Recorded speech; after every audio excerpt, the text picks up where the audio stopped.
100 দিতে হয় না, এর এক ঝোপে ধরেন আপনার 30 কেজি 25 কেজি 35 কেজি এরকম ঘাস হয়। তা আমার এই চাকা মাটি দেওয়া নেই, শাখাটা বাইরে হয়েছে কম শাখা। যদি আপনার চাকা মাটি নিতাম গুঁড়া মাটি দিতাম তাহলে এই ঝোপটা একটু বড় হতো, কিন্তু এতে আমার ভবিষ্যৎ উপকার হয়েছে। যেমন আমার এই গাছটা কিন্তু 12 ফুট লম্বা আছে, এবছরে এখনো ঝরে পড়ে নাই, কিন্তু অনেক অঞ্চল ঝরে গাছ শুয়ে পড়ছে। এটা আর কি এই চাকা মাটি দেওয়া আমার অনেকগুলো উপকার হয়েছে। যেমন বর্ষার সময় নষ্ট হবে না, পানিতে এই একটা উপকার হয়েছে। এরপর আবার আপনার আমি এখানে 5-6 বছর রাখতে পারবো, এই একটা লাভ আছে। এবার ঘাসের কোয়ালিটিগুলো খুব ভালো আসবে, যেহেতু গ্যাপ দেওয়া আমার বেশি। আমার কিন্তু প্রত্যেকটা সিরিয়াল দেখবেন ভিতরে গেলে, এই দেখেন এই সিরিয়াল আছে আপনার 4 ফুট, এই সিরিয়াল আছে 3 ফুট, ওইটা আছে 5 ফুট, এরপর আছে 3 ফুট, এরকম গ্যাপ দেওয়া। আর এই চারা টু চারা দেওয়া 3 ফুট 2 ফুট 3 ফুট 2 ফুট। আচ্ছা, আরেকটা বিষয় জানা লাগে, যেমন আপনি লাগাইছেন শুকনো জায়গায়। হুম। আচ্ছা, যেমন দেখা গেছে পানি হইতেই পারে, পানি হওয়া মানে কতদিন পর্যন্ত পানি থাকলে কোনো ক্ষতি হবে না? আপনার 1 মাস পর্যন্ত টিকে, সেক্ষেত্রে হালকা আস্তে আস্তে কোয়ালিটিটা নর্মাল আসে। আর যদি দেখা যাচ্ছে 2-4 ইঞ্চি পানি হয়, সেক্ষেত্রে চারা গাছটা নষ্ট হয় না। কারণ আপনি যদি এইরকম গোড়ায় মাটি দিয়ে একটু উঁচা করে নেন, দেখা গেছে আপনার এক বিঘা জমিতে 20টা হাজিরা লাগে আগাছা পরিষ্কার করতে। আপনি আগাছা পরিষ্কার না করে চাকা মাটি দিয়ে সিরিয়াল করে দেন, ঘাসের গোড়া উঁচা হয়ে যাবে, 2-4 ইঞ্চি পানি জমলে আপনার গাছটা নষ্ট হবে না।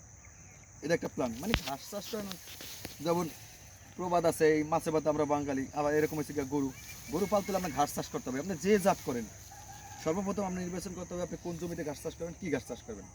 এটা কিন্তু সর্বোচ্চ রোদ থাকলে, যত রোদের জমিতে হলে ফসলের জমিতে হলে খুব দ্রুত বদ্ধ পায়। যেমন ছাওয়াযুক্ত জায়গা, উঁচু জমি, ওইসব জায়গায় আবার স্মার্ট নেপিয়া খুব ভালো কোয়ালিটি আসে, খুব ভালো। সেক্ষেত্রে ঝাড়া গাছটা বড়ে, কিন্তু একটু বড় হইয়া আপনার দম খেয়ে যায়, শক্ত হয়ে যায়, কাটিংয়ের মান ভালো আসে না, বা চারার মান বা ঘাসের মান।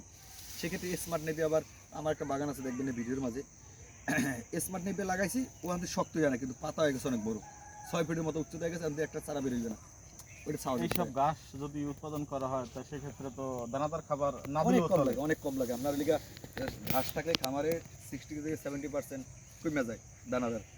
এরপর আবার আপনার তার পাশাপাশি হালকা দিলে, যেমন খের উইমেজ বানাইলে কম লাগে। অনেকগুলো কারণ, তুমি ঘাস থাকলে খামার সেক্টরে কি খরচ কম, লাভ হওয়ার সম্ভাবনা থাকে। এই গাছটা আপনি দেখেন এখন লাগাইছেন, এটা কত বছর পর্যন্ত আপনার এখানে? আমার এই জমিটা আমি লাগাইছি 5 থেকে 6 বছর প্ল্যানিং করে, এই জন্য গ্যাপ বেশি দেওয়া আমার দেখবেন, প্রত্যেকটা সিরিয়ালে গ্যাপ বেশি। দেখেন এই দেখেন দেখেন দেখেন প্রত্যেকটা সিরিয়াল, এই দুটো সোফা ব্যয় করছি মনে হয় খেলার মাঠ ফাঁকা। তা আমার প্রত্যেকটা সিরিয়াল গ্যাপ, ওই যে বললাম না, আপনারা ওই সিরিয়াল দিচ্ছি 4 ফিট, এটা দিচ্ছি 3 ফিট, এটা দিচ্ছি 5 ফিট। এই একটা সময় দেখা গেছে বছরে 2 বার গোড়ায় ঘাসে মাটি দিব, 4 বার কাটবো, যেহেতু আমি কাটিং করবো 4 বার কাটবো। তা 4 বার কাটলে মাটি নিতে হবে 1 কোদাল করে, মাটি নিতে অনেক মাটি, এই হিসাব করে আমি গ্যাপ বেশি দিচ্ছি। আর এই একটা জোপ ব্যাংক মানে এক জোপে একাকারি গাছ, এর একদম একদম খাইতে পারবে না। আর এই ঘাসগুলো এখনই দেখেন কি সুন্দর কোয়ালিটি। মানে এক কথা নিচ থেকে মাথা পর্যন্ত সবই খাদ্য। এই দিয়ে সব খাবে, এটা না, এই একটা গাছ নষ্ট নেই। আমি এই পর্যন্ত এই জমিতে আপনার 8 বার না 9 বার পানি দিচ্ছি, সার দিছি প্রতি 10 দিন পর পর, খালি দ্রুত বৃদ্ধি পাওয়ার জন্য 10 দিন পর পর সার দিছি। আর নাহলে 2 মাস আপনার এরকম ঘাস হওয়া খুব টাফ। কারণ খরচ করছি, সব কিছু দরকার আছে, এই জন্য খরচ করছি। ফলনও ভালো আসছে আলহামদুলিল্লাহ, খুব ভালো। দেখেন তবে ঘাসের রাজা এই পুরো জমিতে ধরেন আমার এখানে জমিতে যত কাটিং পায়ে দেখছে যা আসবে বা যা ভিটামিন আছে তা এর এক জোপে আছে ভাই, এটা আমেরিকান গুয়াতেমালা। এখনই দেখেন এই জোপটায় মাটি দিছে এই সপ্তাহে, গোড়ে চাকা মাটি, তাতে 1 2 3 4 5 6টা জোপ হয়েছে। যদি এখানে গুঁড়া মাটি হইতো না ভাই, এখানে কম হলে 20টা হইতো। এবং আগামী 1 মাস পরে যখন আপনারা একদিন দাওয়াত দেবো দেখবেন এই এক জোপের তাজা লাগু পেবেন না। আচ্ছা, একটা কাটিং থেকে গুয়াতেমালা আপনার কতটুকু গাছ আসতে পারে? এটি 70-80 কেজি হয়। একটা জোপ থেকে? একজনের আমাদের এক ভাই আছে মুরব্বী, সে আর কি মাঠে এক জোপে 80 কেজি 85 কেজি পেয়েছিল।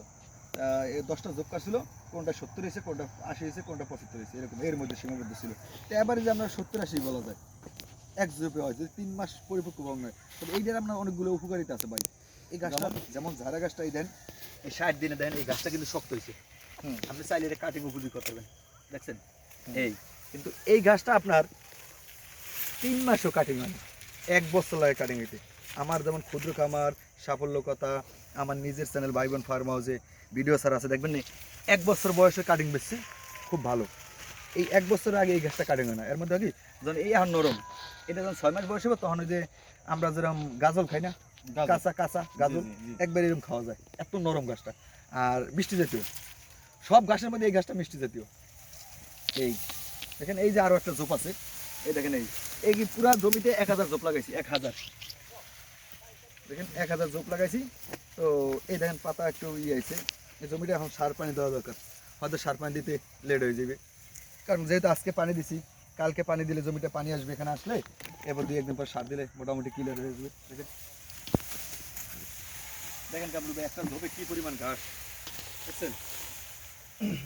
এইখানে তো মাত্র 2টা কাটিং লাগানো ছিল না? হ্যাঁ 2টা কাটিং, ওই যে 2টা কাটিং দিছে এই কারণে ভাই, গ্যাপ দেওয়া, ওই যে 4 ফিট দেন, এই যে গ্যাপ কত বড় গ্যাপ। আর আমার এই জমিতে